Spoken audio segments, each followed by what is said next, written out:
જય જોહાર, જય આદિવાસી. આજે આપણે 9મી ઓગસ્ટ વિશ્વ આદિવાસી દિવસની ઉજવણી નિમિત્તે આજે માન્ય મામલતદાર સાહેબ શ્રી ધાનપુરને આ જે આયોજન છે, કાર્યક્રમ છે, એને અવગત કરવા માટે, એની મંજૂરી માટે અહીંયા ધાનપુર મામલતદાર કચેરી ખાતે આપણે પહોંચી ગયા છે.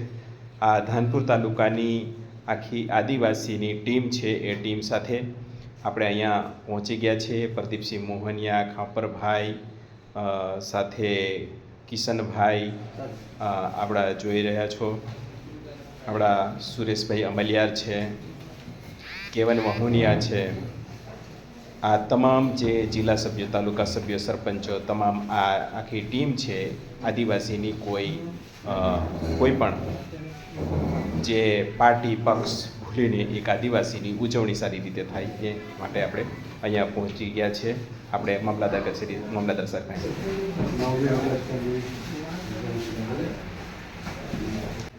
માન્ય મામલતદાર મહોદયને આપણે આવેદનપત્ર આપીશું અને મંજૂરી શાંતિપૂર્ણ મળે અને એની ઉજવણી થાય, એની સંસ્કૃતિ જળવાય આદિવાસીની, એ માટેનું અહીંયા આપ જોઈ રહ્યા છો.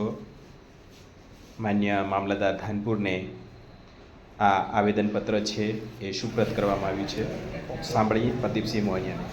9મી ઓગસ્ટ ઉજવણીના ભાગરૂપે આજે અમે ધાનપુર તાલુકાના સૌ આદિવાસી પરિવાર વતી માન્ય મામલતદાર સાહેબને મંજૂરી બાબતે આજે અહીંયા આવેદનપત્ર આપવા આવ્યા હતા. એમાં અમારો 9મી ઓગસ્ટે ધામધૂમથી આદિવાસીની સંસ્કૃતિ, પ્રકૃતિ, આદિવાસીના ભાઈઓ બહેનો ઉજવણી કરીશું. એમાં શાંતિ રીતે રેલી અહીંયા કૌટુંબિક ચોકડીથી ચિંતા માજી ચોકથી ગુરુ ગોવિંદ ચોક સુધી રેલીનું આયોજન કરેલું છે. એમાં સમગ્ર આપણો ધાનપુર તાલુકાના ભાઈઓ બહેનો આવે, નાચે કૂદે, પોતાની સંસ્કૃતિ, પોતાની ઓળખ, પોતાની ભાષા, પોતાની બોલી વિશે સમજણ આપે. અને એ માટે સૌએ આ તાલુકાની અંદર રહેતા સૌ ભાઈ બહેનો, વૃદ્ધો, બાળકો, વડીલો સૌ આવે અને આ કાર્યક્રમ શાંતિથી પૂર્ણ થાય એ માટે અમે આજે સાહેબ પાસે આવ્યા હતા.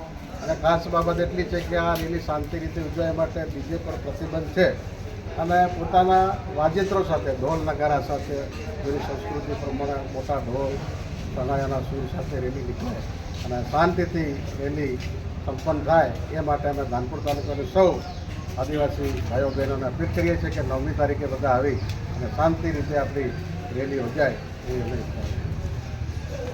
ચાલો આદિવાસી ભાઈઓ બહેનો તૈયાર થઈ જાઓ, ઉજવીએ આપણે વિશ્વ આદિવાસી દિવસ, આપણો દિવસ.